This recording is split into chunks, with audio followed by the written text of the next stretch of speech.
ఇది సినిమాలో super hit scene లా ఉందండి. విలన్ ఛాలెంజ్ చేస్తే హీరోలు విత్ ఇన్ 2 months తీసుకెళ్ళి కట్కటాల వెనకాల వేయడం అన్నది బస్ మాస్టర్ హస్తం లాగా తన తల మీద తనే చేయబెట్టుకున్నాడు. Don't mess up with police, be careful, ఏం మాట్లాడతారు ఏం చేస్తారు అన్నది చాలా గట్టిగా చెప్పారు సజ్జనార్ గారు and entire police department. Thank you very much sir.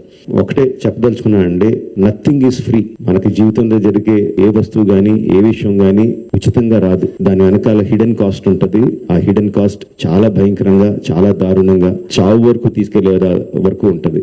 సినిమాలు ఏముంది, ఫ్రీగా చూస్తున్నాం కదా, అంతే కదా, దీంట్లో పెద్దది ఏదో ఉంది అనుకుంటున్నారు. బట్ ఆ పైరసీ సినిమాలు చేసే వాళ్ళు ఏమి సంఘసేవ చేయట్లేదండి. వాళ్ళు ఫ్రీగా ఏం చేయట్లేదు. అంత పెద్ద పెద్ద వెబ్సైట్లు, అంత పెద్ద పెద్ద సర్వర్స్ అవన్నీ హోస్ట్ చేయాలంటే చాలా ఖర్చు అవుతుంది. దానికంతా ఆ డబ్బు అంతా ఎక్కడి నుంచి వస్తుందండి? మా దగ్గర నుంచి రావట్లేదు డబ్బు. మా సినిమా పైరసీ చేయబడుతుంది, దాని ద్వారా నష్టపోతున్నాం తప్ప మేమేం వాళ్ళకి డబ్బులు ఇవ్వట్లేదు. సో డబ్బు ఎవరు ఇస్తున్నారు? వాళ్ళకి అదంతా రన్ చేయడానికి మీరే ఇస్తున్నారు. మీ పర్సనల్ డేటా అమ్మడం ద్వారా ఇస్తున్నారు. సో ఈ పర్సనల్ డేటా అన్నది చాలా మందికి తెలియకపోవచ్చు, చాలా మందికి తెలియచ్చు, చాలా మందికి తెలియకపోవచ్చు.